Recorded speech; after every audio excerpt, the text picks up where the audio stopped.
dia keluar dengan perasaan hijrah dan pemahaman baru yang mengatakan bahwa negara ini togut, musik haram, ziarah kubur haram, tahlilan haram, haul haram, maulidan haram, semua haram. Bismillahirrahmanirrahim. Assalamualaikum warahmatullahi wabarakatuh. Alhamdulillahirabbil alamin. Assalatu wassalamu ala nabiyyina Muhammadin wa ala alihi washabbihi ajma'in. Amma ba'du.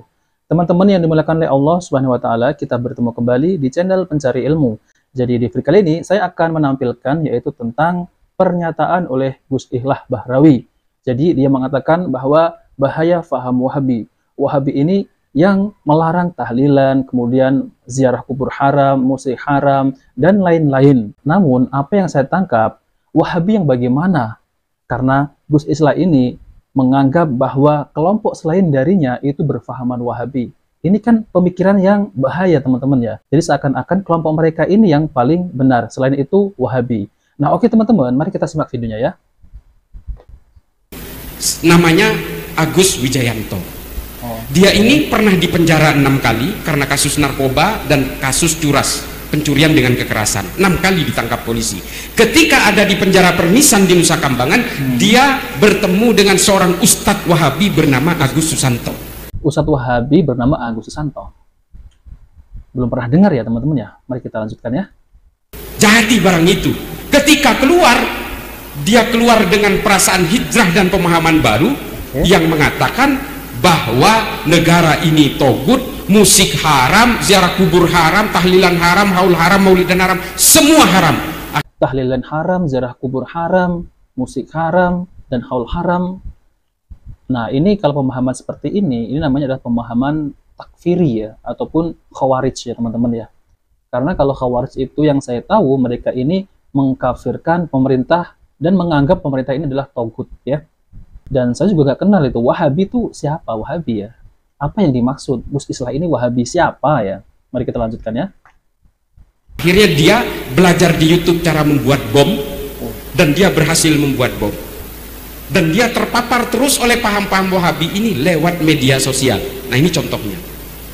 Betapa bahayanya paham ini kalau kita jadikan rujukan sama seperti yang dilakukan oleh Agus Muslim, pelaku bom Astana Anyar kemarin.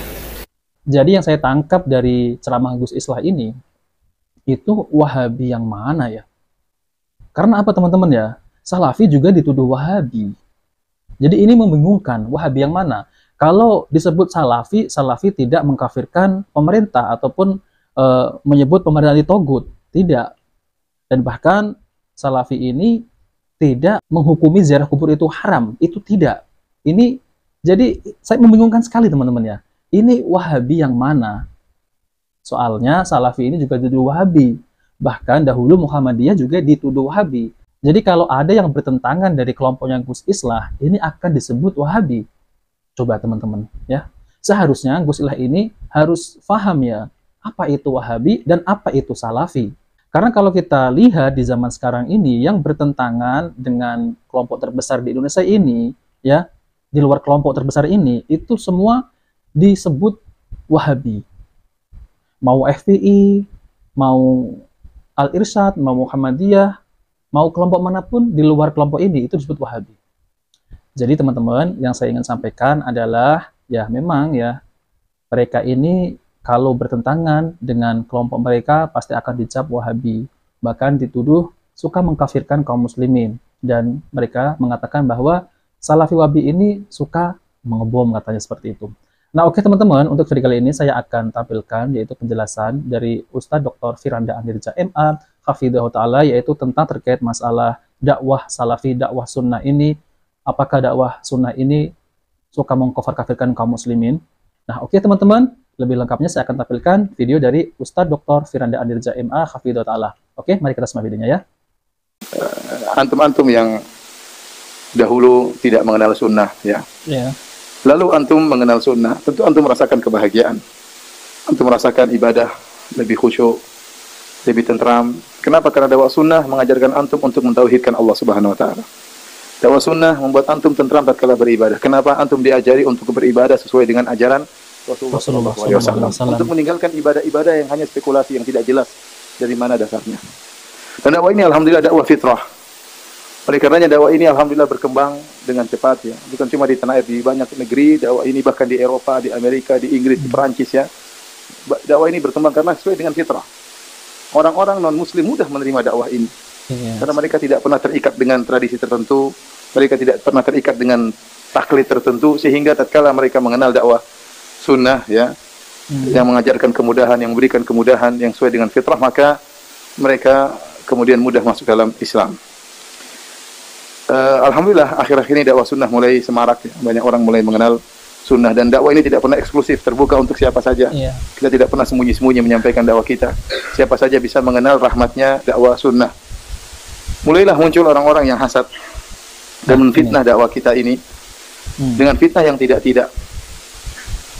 Dan terakhir akhir-akhir ini fitnah itu semakin gencar.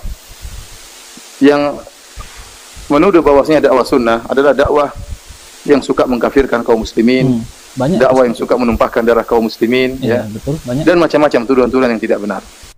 Jadi teman-teman yang dimuliakan oleh Allah SWT, jadi memang akhir-akhir ini banyak tentang fitnah terkait masalah dakwah sunnah ini. Bahkan mereka ini mengatakan bahwa Salafi adalah Wahabi yang suka mengkafirkan kaum muslimin dan menumpahkan darah kaum muslimin. Dan bahkan yang terakhir saya lihat itu, yang siapa itu namanya itu, Gus Islah, itu dia mengatakan bahwa munculnya kelompok-kelompok teroris, kata Gus Islah. Ini adalah fitnah ya teman-teman ya. Sejak kapan Ustadz Salafi ini mengajarkan teroris? Bahkan saya sendiri, saya itu paham betul apa yang didakwahkan Ustadz Salafi yang ada di Indonesia ini.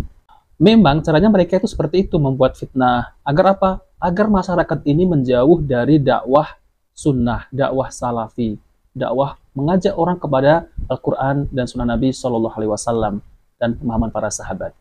Nah, oke teman-teman, mari kita lanjutkan ya. Sehingga mereka seakan-akan ingin menyamaratakan antara dakwah Ahlus Sunnah dengan dakwah Wahabiyah, sama dengan teroris, sama dengan tukang takfir. Dan mereka menggambarkan kepada umat dengan tulisan-tulisan yang berbagai macam model di internet bahwasanya namanya dakwah sunnah itu dakwah teroris. Dan hampir-hampir saya sempat ketemu dengan beberapa orang-orang yang punya hubungan dengan intelijen. Hampir-hampir ya pemerintah menyangka kita adalah orang-orang yang suka mengkafirkan dan mengebom dan menumpahkan darah. Namun alhamdulillah dakwah kita masuk juga di jajaran tentara, kepolisian, dan mereka akan tahu bahwa itu hanyalah kedustaan. Saya katakan bahwasanya fitnah tersebut terhembuskan tatkala mereka hasad. Dan bukti yang paling nyata membantah mereka, antum saja. Antum, apakah antum suka mengkafir-kafirkan tetangga antum? Siapa? Ngaku saja kalau suka kafir-kafirkan. Tidak. Ngaku. Tidak ada. Ada yang suka kafir-kafirkan tetangganya? Tidak ada. Hah? Dakwah yang paling antum sini merasakan kedustaan. Apakah pernah ustaz antum mengajarkan antum untuk mengkafir-kafirkan apa? Tetangga antum? Ataukah mengajarkan antum untuk rahmat? Kasihan sama orang-orang yang mungkin terjerumus dalam kesyirikan, yang mungkin terjerumus dalam kebid'ahan. Ya akhi, kalau ada kesyirikan dia tegur. Dan tidak ada rasa malu-malu atau pekewa kalau sudah mengenai masalah kesyirikan. Kadang orang minta sama orang penghuni kubur, ya kita tegur, nggak boleh. Kalau orang pergi ke dukun, ya kita tegur, nggak boleh. Orang pakai jimut bilang nggak boleh. Terserah mereka bilang kita apa. Namun tidak kita kafirkan. Ini yang selalu disalahpahami oleh orang-orang kelompok mereka itu. Ya, kadang kita tegur ini tidak boleh. Misal ini memakai jimat itu syirik. Kemudian kalau mendatangi kuburan, meminta sama penghuni kubur, ini syirik. Namun mereka bilang kita ini suka mengkafir-kafirkan. Padahal tidak ada satupun kita ini mengkafirkan mereka. Kemudian mereka malah menuduh kita adalah suka mengkafirkan kaum muslimin. Nah, oke teman-teman, mari kita lanjutkan ya. Kesyirikan harus dijelaskan. Mengenai orang terjerumus dalam kesyirikan belum tentu musyrik. Mengenai orang terjerumus dalam kekufuran belum tentu apa? Kafir. Al-Imam Ahmad rahimahullah tatkala di zaman Al-Ma'mun berpendapat Al-Quran itu makhluk, ini kekufuran. Bahkan Al-Ma'mun membunuh para ulama yang mengatakan Al-Quran bukan makhluk. Imam Ahmad disiksa. Namun Imam Ahmad tidak mengkafirkan Al-Ma'mun. Oleh karena para hadirin rahmatillah subhanahu wa ta'ala, ya, kita tegas dalam masalah kesyirikan, ya, tidak ada basa-basi, harus hitam atau putih, ya. Harus tegas, ya. Tetapi kita tidak serta-merta kemudian mengatakan masyarakat kafir, masyarakat tidak benar. Nah, teman-teman yang dimuliakan oleh Allah Subhanahu wa taala, jadi itulah ya penjelasan dari Ustadz Dr. Firanda Anirja MA hafidhahullah taala, yaitu tentang terkait masalah dakwah sunnah. Jadi alhamdulillah ya, dakwah sunnah ini berkembang. Jika dakwah sunnah ini dituduh suka mengkafir-kafirkan kaum muslimin, itu hanyalah dusta. Dan itu memang mereka ini timbul dengan hasad. Dan mereka ini menggembar-gemborkan agar masyarakat itu menjauhi dakwah salafi. tidak mengapa, ya. Namun pada hakikatnya masyarakat itu paham sendiri bahwa dakwah salafi ini tidak satupun muncul dari mulut mereka ini mengkafir-kafirkan kaum muslimin. Yang ada adalah menjelaskan mana itu syirik, mana itu bid'ah, mana itu sunnah, mana itu tauhid. Dan bahkan mengajak kaum muslimin ini kembali kepada ajaran yang dibawa oleh Nabi Shallallahu Alaihi Wasallam. Maka dari itu ya teman-teman ya, saya tidak heran ya di luar sana itu ada orang yang menggobar-gobarkan tentang salafi ini. Salafi takfiri lah, salafi suka menumpahkan darah kaum muslimin lah. Namun pada hakikatnya masyarakat itu akan paham sendiri bagaimana dakwah salafi ini mendakwahkan kepada kaum muslimin. Alhamdulillah sekarang orang juga sudah paham dan orang sekarang sudah banyak yang mengerti tentang dakwah salafi ini. Dan dakwah salafi ini menjelaskan tentang masalah misal meminta kepada penghuni kubur, yaitu minta berkah, dan mendatangi dukun, serta mempercayai jimat-jimat. Itu adalah syirik. Namun, tidak sampai ustadz salafi ini mengkafirkan kaum muslimin.